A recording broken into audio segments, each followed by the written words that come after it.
The broadcast is now starting. All attendees are in listen-only mode. Good afternoon, everyone. I wanted to start by first thanking you for being on our webinar today regarding corporate duty of care. Purpose of this discussion is to provide employers with food for thought regarding travel risk management as well as how to mitigate the risks involved with multinational travel. Now more than ever, employers are faced with increasing pressure of litigation due to not providing an appropriate level of care for their employees. In the wake of pandemic, social unrest, and global acts of terrorism, we are here to help you prepare.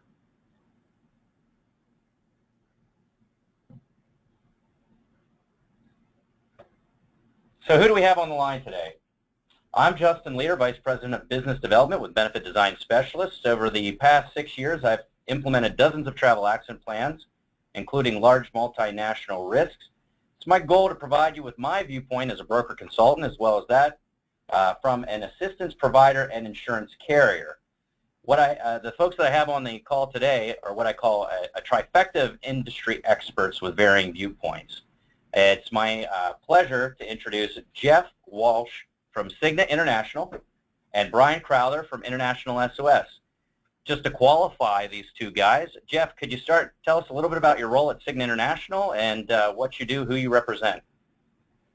Absolutely. Thank you, Justin. My name is Jeff Walsh. I've been consulting on international benefits for the last 10 years in the tri-state region, and focusing now pretty much from Maine to Pittsburgh, working with a lot of our large multinational clients and even small startup firms who are taking their first not only business trips but expat assignments overseas. So I help both clients and brokers like Justin and consultants help steer direction in terms of strategy and where Cigna has products and solutions available, help guide them towards those. So that is my role within the Eastern region for Cigna Global. Thanks, Jeff. Brian? Thank you, Justin. This is Brian Crowther from International SOS. My responsibility is for new and existing clients in the Pennsylvania, New Jersey, and Delaware territory.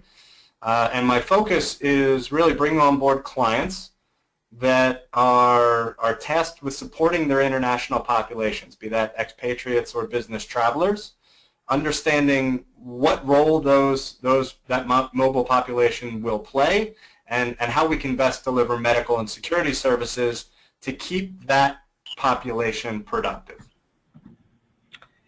And I've had the pleasure of working with these two gentlemen on a number of cases over the past few years.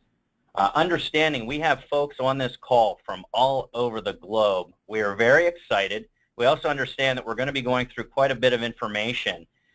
You'll have an opportunity at the end to ask us questions. However, we encourage you throughout to use the chat function on GoToWebinar to ask any questions that come up as we're moving through the material. So I love this slide, and I tend to start every presentation with a new or a prospective client with this slide regarding the reality of travel risk management. Now, a couple things to note on this slide. This is a study based on health problems for 100,000 travelers, okay, during 1 month. And this is to a developed country. And I think Brian and Jeff, you can back me up on this. These are the statistics with the volume that we represent that I do see on a monthly basis. The biggest ones being that 1 in 2 travelers will develop some sort of health problem. I was in Quebec last week. I ended up getting sick for 1 day, so there you go. And then go all the way down, 1 will die, 1 in that 100,000. And I'm sure that you guys see that just as I do from our clients as claims come through on a weekly and monthly basis, correct? Absolutely. I would say that's certainly a fair assessment. So, you know, in our industry, we hear this term, duty of care, tossed around. A lot of it in the risk management side, welfare and benefit, health and welfare benefits, we hear it as well. So what is exactly duty of care? Well, it is a requirement that a corporation act towards employees and the public with watchfulness, attention, caution, and prudence that a reasonable person in these circumstances would. If a corporation's actions do not meet this standard of care, then the acts are considered negligent and any damages resulting may be claimed for negligence. Employers have a duty to protect their employees while traveling and an obligation for their health, safety, and security.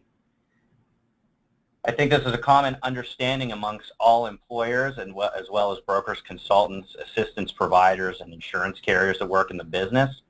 Last year, I had the opportunity to be published in Business Insurance Magazine regarding corporate travel risk. And essentially, it comes down to this quote, which I pulled from there. There are really three threats that employers must be concerned about when it comes to travel risk. There's the threat of reputation, the possibility of litigation, and finally the financial repercussions. So when you think about it from an employer's perspective, the threat of litigation, employers can face negligence charges for not exercising duty of care, and we see that happen on a yearly basis where some employer is sued for negligence. And then financially, incidents that can occur overseas, for example, that aren't indemnified properly, can lead to a major expense. Think emergency medical evacuation, air ambulance, safety security evac, as well as the lawsuits from that litigation. And then finally, this is one that not a lot of folks think about, but reputational threat. And we'll get into some examples of that in the presentation. So travel incidents can damage corporate reputations, causing loss of public respect, but also decrease morale amongst the employee populations. So let's take a look at duty of care and responsibility throughout the globe and the perception by the public for those employers. And you can see in the United States, Europe, Great Britain, the moral and obligation responsibility of employers is perceived very high. And also on this map, you can see perceived high-risk locations around the globe. And I think in our experience, gentlemen on the call, you can probably state safely that the duty of care responsibility for employers is expanding, at least that perception of what morally and legally have to be provided to employees has expanded over the past few years, and even so, I would say since 2001, September 11th. Brian, on the assistance side, how do you feel employers are kind of approaching duty of care, and maybe, if you can, provide an insight as to a specific example? I know you've seen in the past year an uptick in people that have proactively reached out for solutions regarding assistance, both on the security and medical side.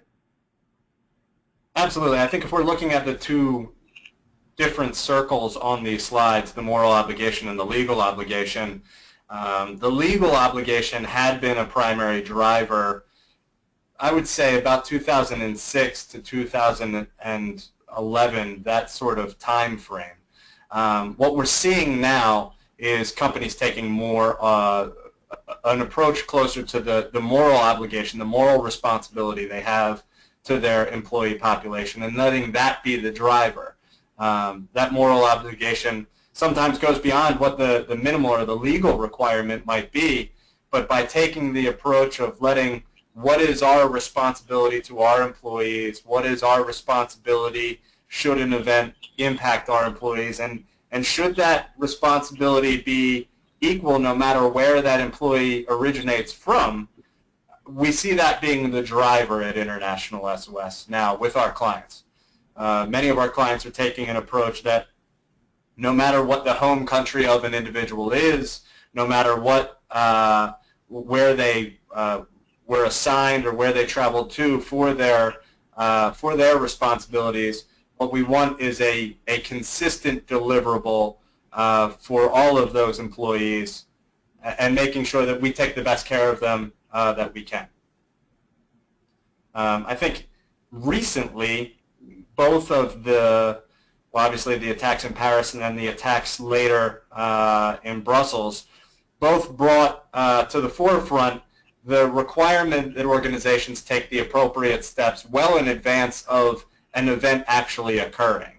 You could see the difference between the International SOS clients that had Travel Tracker in place and as a result knew where their travelers were, or at least intended to be, and had an opportunity to reach out to them, as compared to those that were working to identify after the event occurred which travelers may or may not be impacted. So what we've seen over the past 6 months or so is clients taking a harder look who originally thought they might have a smaller population, or their population wasn't quite ready to engage in a traveler tracking program.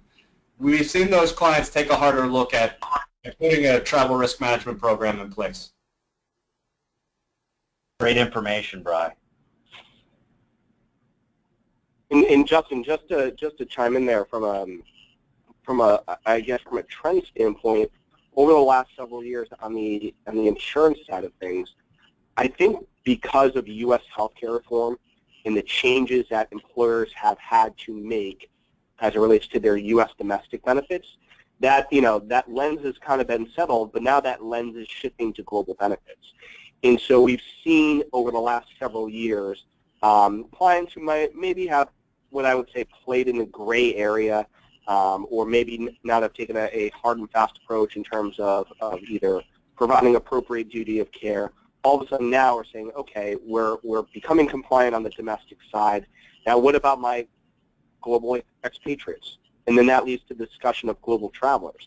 And so U.S. healthcare reform has actually been somewhat of a blessing, because it's forced folks to say, well, we're doing all these things in the United States to become compliant.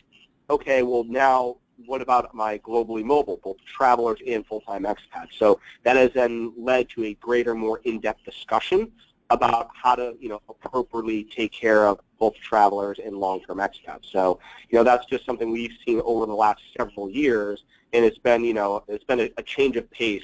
As many times, we were always struggling between HR, comp and ben, and then mobility, and then risk and security, trying to get all the right folks in the same room together, where in the past, frankly, they maybe didn't have to be in the same room, but now, healthcare reform has forced management and senior management to say, hey, we need to make sure we are compliant globally and we're doing the right things. So. And I think that's a great point, Jeff. I think it's a struggle for a lot of employers that are faced with really, for the first time, a truly global workforce, getting each and every department to sit down and really take a look at structuring this thing for the benefit of the employees and also to simplify their lives. I can't tell you how many corporations I've walked into where they might have 5 business travel accident plans, all with various assistance providers, and each and every plan representing a certain population with substantial gray areas or gaps where people could essentially fall through the cracks. So that's where I think it makes a lot of sense, where the 3 of us kind of come together and form that one solid plan for the organization. So let's take a look at, I think, something that expedited the discussion surrounding duty of care. That's the Corporate Manslaughter and Corporate Homicide Act of 2007. The UK Corporate Manslaughter Act pretty much stated that an organization guilty of an offense, if in the way in which its activities are managed or organized causes a person's death, amounts to a gross breach of a relevant duty of care owed by the organization to the deceased, and an organization can be found criminally guilty if the way in which its activities are managed or organized by its senior management is a substantial element in the breach referred to in the later subsection. So a case that I bring up quite often, and we've seen so many of these in the past year even with some of the discussions we've had, is Flavia Wagner Inheritance Purse. So Flavia actually spent 105 days held captive by 20 men who repeatedly subjected her to shocking abuse, including mock executions, threats that she would be harmed, tortured, before being put to death and or sold to the Taliban. And essentially here in this case, Samaritan's Purse failed to educate her before her departure, ignoring warnings from security consultants, as well as had no procedure in place once the abduction occurred. So I go back to the way that this kind of all comes together for an employer. Business travel accident coverage is great. It's a fully insured benefit. It's a reactive stance, however, while travel risk management and planning from a duty of care perspective is a proactive stance. I can't stress enough how much it pays to prepare for situations like this. And a common misconception among employers that I've found is that an insurance policy will take care of unexpected events. In fact, the travel risk management company probably plays the bigger role in their relationship with the carriers and consultants, offering that all-encompassing benefit to employers. So, Brian, if you can, maybe dig into duty of care customization and how an employer can kind of assess what their landscape looks like. Sure. Thanks, Justin. What we're looking at on the slide now is really a self-assessment exercise that clients or organizations can go through on their own. You see the four colored quadrants. These are the different areas where risks can come from. The location risks, so specifically we can use current examples such as, are your travelers going to Zika locations? Are they traveling to malaria endemic destinations? Are they traveling to dengue-related destinations? All of those are likely the same place. But in understanding where your individuals are going and the hazards that are associated with those locations, you position yourself as an organization better to plan for and address those risks so that they do not have an impact on the organization as a whole. Moving across to the right, the organizational characteristics. What is it that individuals are going to be doing on the ground, and what risks will that work expose them to? Moving our way down to the bottom left, the employee characteristics. This is a growing topic when we look at the age of the workforce and who is traveling where, and that's actually two-sided. Are you a green traveler? Are we sending millennials across the globe, and what are the expectations of them, and what have they been prepared to do as business travelers as opposed to the experiences that they may have had in their study abroad experience? And then on the flip side of that, are we sending baby boomers abroad, and what risks are associated with individuals of that age traveling, and what are those risks in association with the location and organizational characteristics? The final bottom right quadrant, that is actually the most difficult question to answer, and that is, how is it that the organization would like to resolve or like to respond to a given event? This is one that that quadrant actually can't be answered outside of the organization. That's something where an organization needs to understand what the employee's expectation of the organization are in response to an event, and what the employees are expected to do in response to a given event. So these are the four different quadrants, four different questions that organizations can ask themselves to help prepare internally about what risks they're likely to face and what can they do to address those risks, and then beyond that, what is it that they would need help in doing to respond appropriately.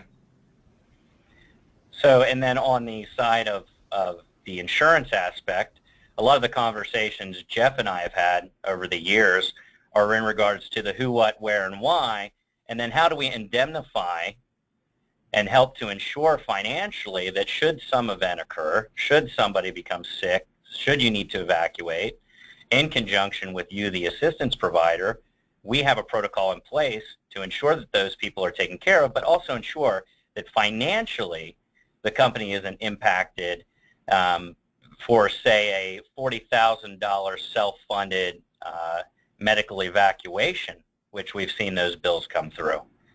Great slide. Thank you very much, Brock.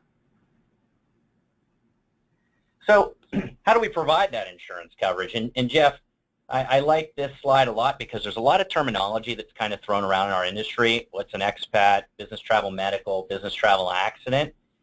Really, for travelers, they're not really expats, are they? No, certainly not. Much different population. And if you think about even Department of Human and Health Services has actually defined for the insurance market what an expatriate is. And that's technically, in the views of the government, someone who is outside of their home country for 6 months or longer. But certainly we know we work with a variety of clients, whether they're consultants who have undetermined travel lengths, whether it's 5 months to do an audit on a client and it ends up lasting 7, or conversely someone plans to be overseas for 6 months and they only make it to 4. So in terms of the terminology we use in terms of length of travel, we kind of look at, I say a fair estimate is, when you should start looking at more comprehensive insurance products and programs, is kind of use that 6-month consecutive travel mark as a gauge, but does not need to be the end-all, be-all from a definition standpoint. I've also found that offering. Oh, go ahead. I was going to mention. Well, go ahead, Justin, and then I can kind of go through the slide in a little bit more detail, because I think we use a lot of acronyms in the insurance industry to make sure what is truly a business travel accident program. What is it looking to cover versus a business travel medical plan? Absolutely, and what I was going to state is that I come across a lot of business travel accident plans that have substantial gaps in coverage in any number of areas.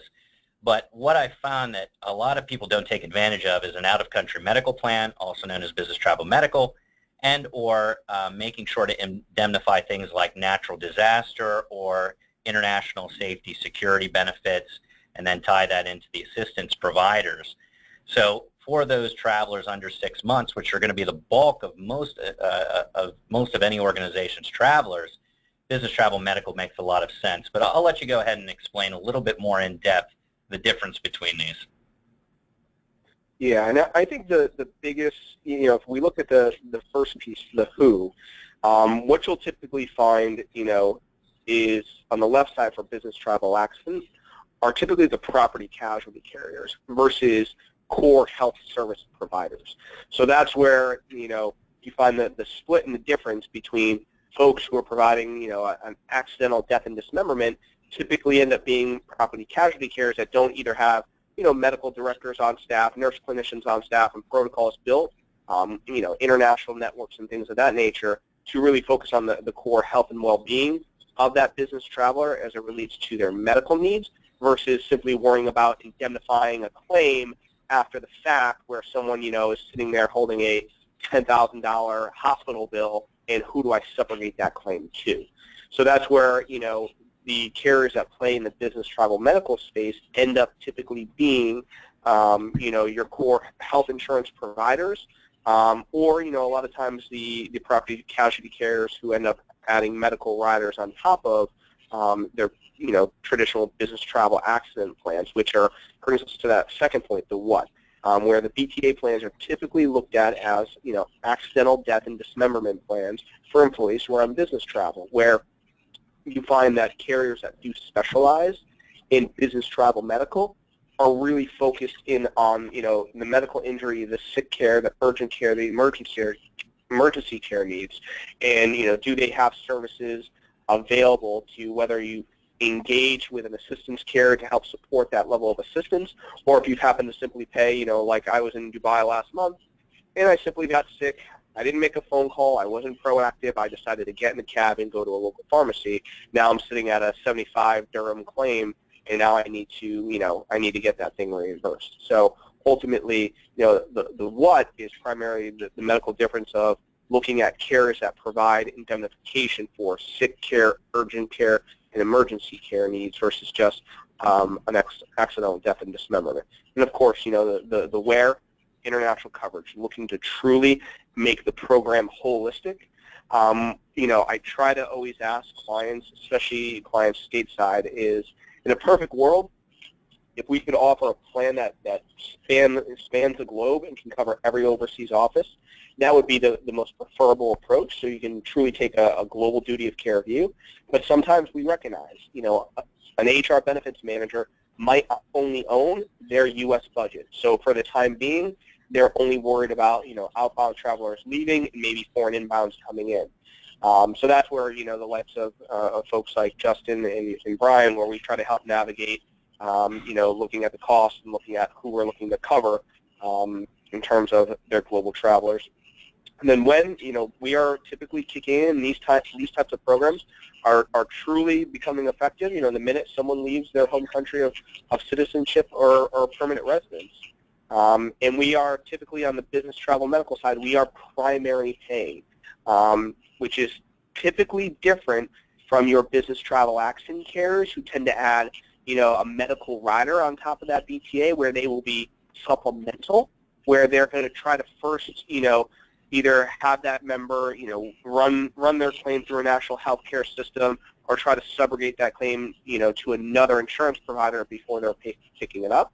So those are kind of the main differences that we tend to find between BTA and BTM. But then, of course, organizations do need a lot of help because depending on where you are in the world, if you don't have a good global inventory of what kind of travel policies are out there, that's where, folks like Justin can help clients navigate this stuff, because it can be very confusing, and especially if you read insurance policy documents, they are quite cumbersome, and that's where we look to specialists like Justin to help us navigate those things. I'm one of those few people in the world that actually gets great joy out of reviewing these policies. There's 2 points here that I'd like to make, and if the folks in the audience are taking notes, 2 things to look at in a travel policy. On the medical side, make sure that there's a good guarantee of payment. Hospitals in other countries, unlike the U.S., don't have to treat you if you get dropped off on their doorstep. A lot of countries will not treat you unless there's a guarantee of payment set up so that the funds are received immediately. And I know Cigna International does a good job in making sure these payments directly to providers are taken care of. The other thing to look at is under the WIN tab. Coverage begins when an employee leaves his or her home country and ends when the employee returns. I'm sure a lot of us can say that we have gone on a business trip and then stayed before or after in order to visit perhaps that countryside. Make sure that there's something in the contract called personal deviation and sojourn, whether you decide to stay before or after your business trip or you deviate from the business trip. And I use an example from 2010, large pharmaceutical company. Guy goes on a business trip, decides to deviate from his trip. He's jogging on the beach. Plane loses power. He's the only guy on the beach. He gets hit in the back of the head. Plane crashes on top of him. He dies. Without personal deviation and sojourn, there is no death claim. So make sure that there's very niche components in each one of those contracts. And something I find that a lot of folks struggle with is just the traditional terminology for populations regarding the travel space. So a few here, expatriates, any employee residing and working outside of their home country, as Jeff explained, they're probably going to need comprehensive medical coverage. Third country nationals would be like an employee working for an international company who's from a foreign country, example, a France citizen working in another country like Brazil. Key local national would be an executive partner, a high-level manager working in his or her own country outside of the U.S. or Canada. Local national, employees living and working in their home country. Impats, an employee working in the U.S. who is a citizen of another country, often on rotation or assignment. And then your executive travelers. So I find that there's so many terms that are thrown around, BTA, BTM, expatriate health coverage, etc., that a lot of folks just get confused in the nuances of these coverages. I happened to find this graph from HSBC, and I wanted to point out a few things on this slide. One, where expats are traveling to, the top 3 being Switzerland, Singapore, and China. But more importantly, something that Jeff, you and I have talked about on numerous occasions, down the bottom right of this infographic is the age of expatriates. So way back when, I would have to say that most expats were your younger employees, those seeking to elevate their status within a company, not married, travel overseas, come back, become a VP. Now we're seeing a big rise in what I call your middle-aged market, 35 to 54. So in that market, or that demographic as well, there's a lot more, opportunity for something medically to go wrong. And then from an expatriate comprehensive medical perspective, these folks are going to have to see, primary care physicians, cardiologists, etc. Absolutely. I mean, that number sits right falls in line with our book of business average. So our average age on our block of business, and mind you, we manage about 900,000 expats worldwide, is right around age 42. I think it's like, our actuaries pulled it up. It might be like 42.3. But that falls right in line where we're seeing, it's not just millennials, it's not just, the young 30-some-odd-year-olds going overseas, but that statistic falls right in line. And I was also you just triggered another thought in my head, Justin, as it relates to just even countries, that have socialized medicine, which you also see, and what we've seen and continues to change is from an immigration standpoint, we're seeing countries looking to help defend their national healthcare systems and not be burdened by foreign travelers coming in and utilizing, either their robust medical and hospital systems. So back to your point, Justin, about, the guarantee of payment, you'll find that countries use immigration rules and they use insurance requirements as it relates to getting a work visa in a given country as a way to protect their national healthcare systems. So if anyone has experience with folks going to a European Union country, something called the Schengen visa requirements, it requires a minimum of 30,000 euros and no deductible, because they want to know if you're traveling into our country and there is a medical need, that we're going to, we're going to validate that there's going to be an insurance company that we're ultimately going to be able to, indemnify that claim back to. So that's how even countries around the world are using the immigration process for work visas to help protect their national healthcare systems. And so, all the more important reason to have, the detailed nuances of what your insurance carrier, whether it's business travel accident carriers or business travel medical carriers, ensuring that they, have proper programs and by design can solve for some of these ever-changing visa issues. Wonderful. Great information. Thank you, Jeff. So Brian, one of my favorite slides from International SOS. Let's talk about travel risk mitigation a little bit. If you can explain this, and heck, even explain who's Control Risk Group? Why are they involved with this? Sure. This slide is really kind of a thought process, and if you talk to the folks at International SOS about how they view a program, a travel risk management program, when it's working successfully, we will break it down into these three components. What a lot of folks think about an assistance company is that we focus on that last part, the orange piece. Once an event has occurred and has impacted the expatriate or the traveler, that we'll step in and respond to the event. But really it's the first two pieces that put an organization and put the assistance provider in position to be successful. What has been done up front to prepare the individual about where they're going and what they might face when they get there, and what education has been provided to the employee about those risks that they're likely to face and how they can prepare or respond appropriately should they run into them. And it's that International SOS and Control Risk really work together to support our clients. About 80%, and we'll see it in a later slide, 80% of the cases that International SOS takes through the Assistance Center, be they medical or security, are advice and referral calls. Calls where International SOS, medical or security professionals are answering questions, providing advice to the traveler or expatriate about what they can do before an event has really occurred, before the purpose of the trip, the purpose of the assignment has been impacted, and when that assignment can remain productive.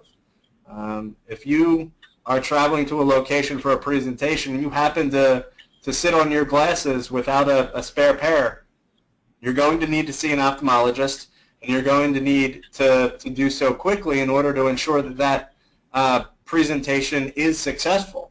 International SOS providing referral into a credentialed provider helps to immediately resolve that issue so that the trip can remain productive. Control Risks, I'm sure many on the phone are familiar with. Control Risks is one of the leading security consultancies, best known for the work in the kidnap and ransom field. And Control Risks is a partner, a joint venture partner with International SOS, which allows us to scale very quickly in response to large-scale security events, but it also allows us to tap into Control Risks as an intelligence provider.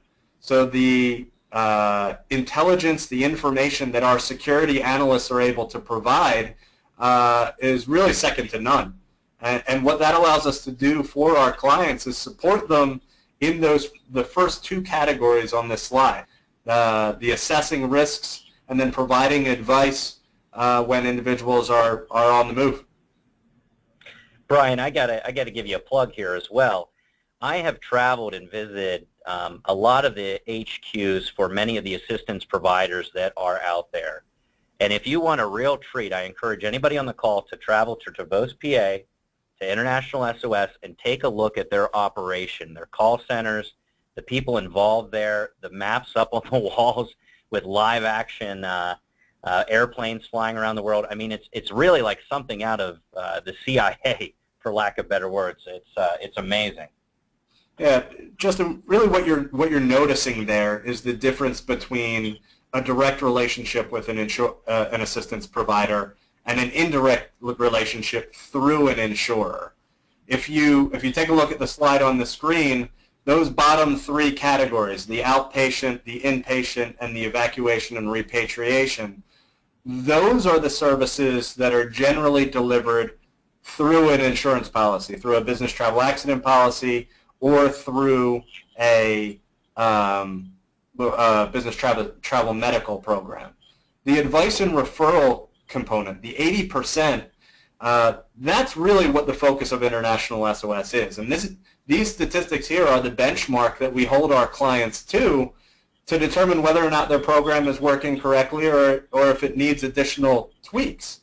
So the 80%, we want those calls up front. We want the direct relationship with not only the employer but the employee to help them address their risks before they get on the road. And that direct relationship puts us in a better position to do that. If we're simply sitting as an assistance provider and really as a bundled-in assistance provider would do, is simply and waiting for the phone to ring with the problem that has already occurred, then we're only delivering on those bottom three components. And that's not really delivering on the duty of care that an employer has to educate their travelers about the risks they're going to face and what they can do to support the employee while they're on the road. Well said. And really, at the end of the day, and after what typically is many hours of understanding a corporation's travel risk, we try to achieve the diagram represented here, where insurer, consultant, assistance provider, all working in conjunction to service that employer group. Brian, you can probably speak to this as well. I think this session itself speaks to the diagram on the screen now. What we're demonstrating is the conversation that needs to happen between the carrier, the broker, assistance provider. If all three are not working and rowing in the same direction, then the odds are there's a gap somewhere in the process, and an employee will eventually find that gap. So when we talk about direct billing agreements between the carrier and the assistance provider, that really does need to be in place because it helps to provide that safety net for the examples that Justin and Jeff had mentioned, where you show up in an emergency room and you're not quite sure what level of care you have access to as an outsider. The relationship between obviously the client and the insurer needs to be very strong, and you need to understand exactly what you're getting access to through the carrier and the policy that's in place. And International SOS needs to, or your assistance provider, I should say, needs to have a seat at the table and understand exactly where your travelers are going and what steps need to be taken before your travelers get there. I think Jeff can speak to the partnership that International SOS and Cigna have, and the importance of working together to make sure you're supporting mutual clients. Yeah, it's so funny. You know, Brian hit on it perfectly, that it always amazes me when clients, I'll turn and ask, well, how many employees do you have in this location or that are traveling to this location? And without, some kind of centralized tool that can track that travel, every now and then it's, hey, I have a census file with, 5 employees in an entire country. Well, the country is quite large, and if some kind of event breaks out, how do you know if someone's on the ground there? How do you know if they're in that city, if they're in that hotel that, maybe there was a recent security threat? So having just, a number on a census file and an Excel chart of your employee headcount ultimately isn't going to, give you a good sense of where you have exposure and risk. And I think, what I see on the insurance side is and again, this is just the nature of the market. You have other competitive assistance carriers, that try to compete in the international SOS space, who sell their services baked into other insurance products. So there's this, immense confusion in the market about, well, what do I have baked into my insurance product, and when should I have a direct relationship with an assistance carrier?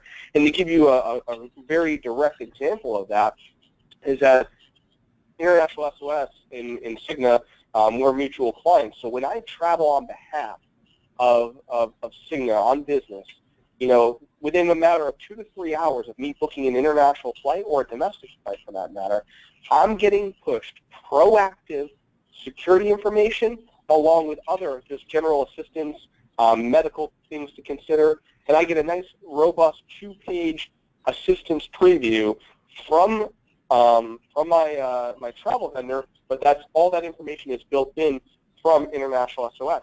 And this thing will get updated routinely as I approach my travel date up until, if there's a security or medical situation arising, I can be getting hourly updates. That is truly what assistance is, where this convoluted process of, well, I think that's baked in, or I think that service is included in an insurance product somewhere. That's because there is confusion in the market where some of Brian's competitors are trying to go out to the various insurance, programs and providers out there, both stateside and abroad, to even some of our large European insurance competitors, and trying to bake and enhance their services right into an insurance product. So it certainly can be confusing, but that's why hopefully this conversation was having that direct relationship with an assistance care, but then partnering in conjunction at the table with that, consultant and intermediary, and with your business travel medical provider to make sure you're all rowing in the same direction, as Brian put it, makes sense. Well, and I have to, from my perspective, there's a few things that you guys mentioned that I'll kind of reinforce.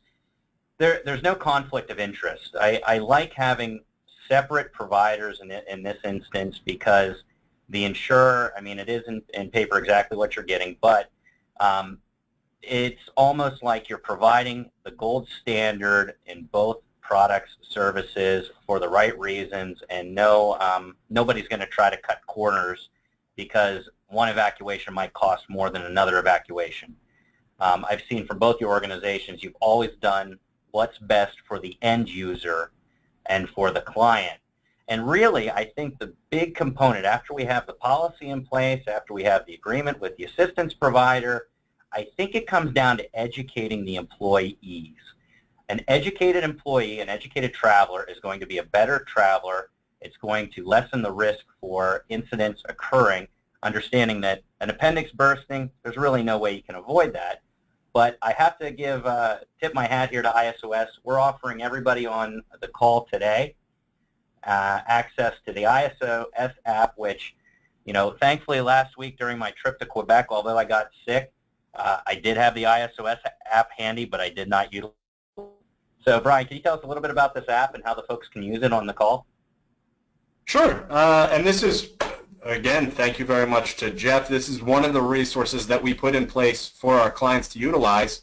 Downloading the International SOS Assistance app is very easy. You can go to either the iTunes store or the Android market to download it. You will be asked for a membership number, and we've created 1428702 as a temporary membership number to provide access through the end of August. and it will deliver access to the medical and security intelligence by location, by country and city as we publish that intelligence, as well as one-click dialing for the nearest of the 27 assistance centers staffed with medical and security professionals. The Assistance app is one of those tools that International SOS is using to promote that direct relationship with the employee. We might not be able to gain as much attention as we'd like with the traveler before they head off, but we can ensure that if we have this on their phone and they know to press the button to call, we're in a very good position to respond, and to respond early. Again, the goal is always to get individuals to call within that 80% advice and referral section, and the Assistance app has been a great tool in promoting that advice and referral capability. The more we can get into the employee's hand, the better job we're doing in helping our clients as an organization deliver on that obligation for advanced information and response capabilities through the one-button calling. So I encourage everyone on the line to download the Assistance app and use that temporary membership number just to give it a try. There's really no reason not to. And Brian, correct me if I'm wrong, this is Jeff. When you click on that number, it dials automatically to the closest alarm center that you guys have, and it also preloads the country code, because I'll tell you what, every time I dial internationally, it takes me 2 or 3 tries. But I'm pretty sure that I've used that in the past. It's been maybe a few years since I needed to use it. But that was always a cool service that I thought was really well done on your Assistance app. Absolutely. What we understand is that when individuals are using that Assistance app, individuals are under duress. So what we want is to make contacting the Assistance Center as easy as possible. Press the button. It will dial automatically the nearest of the 27, and you will be speaking to a medical or security professional within 30 seconds. Yep. I mean, if you just think about that, folks on the line, where who are you folks calling, and how easy is it for them to dial, especially if they don't know the AT&T country code to dial out or dial back to the States or dial an 800 number.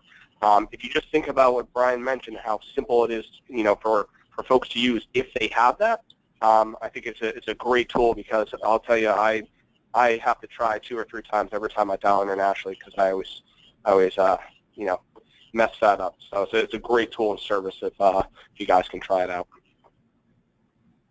So, Brian, you had mentioned earlier in the call the attacks in Brussels and Paris attacks. I kind of wanted to highlight real quick some of the global events that occurred in 2015 and even in 2014, and the information that pours out after one of these what I call black swan events, for the most part here, events that are highly improbable but do happen, like 9/11, for example. Some of the events, though, as they're happening and continue to occur, I think it's a great educational opportunity, and we try to do that on our end as the broker consultant to push out information, highlighting how to deal with shootings, felonious assaults, things like Zika virus, Ebola, etc. And I think of already in 2016 all the things that we've occurred. It's really an interesting time for global travel, but I talked to a security guy not too long ago from MI5 in the UK, and he told me something that made a lot of sense and really resonates when I travel now. You think about a place where I lived for a long time, Pittsburgh. If you're from Pittsburgh, you probably don't go into the Hill District. It's not the safest place.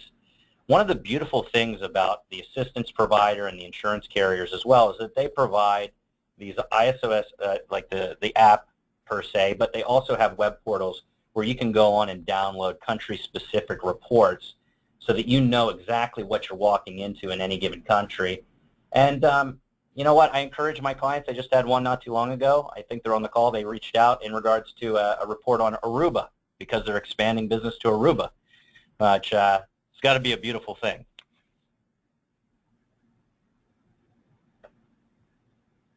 So where do we go from here? I encourage everybody on the call to take a look at their what I call a best practice analysis, which includes a gap analysis. Perhaps conduct internal interviews with HR, security, risk managers, as well as your consultants to start to work through the travel policies, procedures, as well as communication strategies, making sure that there are no gray areas in your coverage. It really is interesting to me as I review a lot of insurance contracts. Obviously, Jeff, never a Cigna contract, but I find gray areas like, for example, a nuclear company that builds nuclear reactors had an exclusion for any incident involving nuclear accident. So if you're in the business of performing maintenance on nuclear facilities throughout the world, you probably want to make sure you have coverage included. Another one is a large museum in D.C. They had an exclusion for any incident within the D.C. city limits. Mind you, most travel was occurring in between those locations. All things that have to be considered in the review of these policies, as well as what I spoke about earlier, the customized country reports. I think that that's vital to provide upfront information, at least easily accessible for your travelers. And Brian, if you could, tell us a little bit about travel tracking and perhaps the importance of having the ability to do that for some corporations. Sure. Travel Tracker is, well, there are really two components to traveler tracking. One is traveler facing, and that is really what Jeff spoke to, is pre-travel information, destination-specific information, promoting the awareness of the risks that a traveler is likely to face, but also promoting the safety net in place to support a traveler. So once International SOS receives and processes travel data and itinerary, we then automatically push to that traveler based on rules decided by the organization, push to those travelers destination-specific information. It's also an opportunity to promote downloading the app directly to the traveler at the time they're making their booking. On the back end, on the second side, it's also an opportunity to keep the organization management aware of where travelers are and where they're headed and the risks that they're likely to face or things that they might be impacted by, and give them an opportunity, the organization an opportunity to reach out to them after an event has occurred to identify, is everyone okay? If not, can they be communicated with? And moreover, what additional support might be required? And it was a very valuable tool, specifically in events like Paris and Brussels, where organizations know they might have an impact, but the speed with which individuals have the ability to reach out to their employee population, impacted population, and get that information up the chain to senior management, Travel Tracker really delivers that opportunity. Great information. Thank you, Brian. Well, with that, we got a few minutes left in the hour. I want to open it up to any questions that folks might have or any final comments by our panelists before we close out. And just give it a second to see if we have any questions that come in.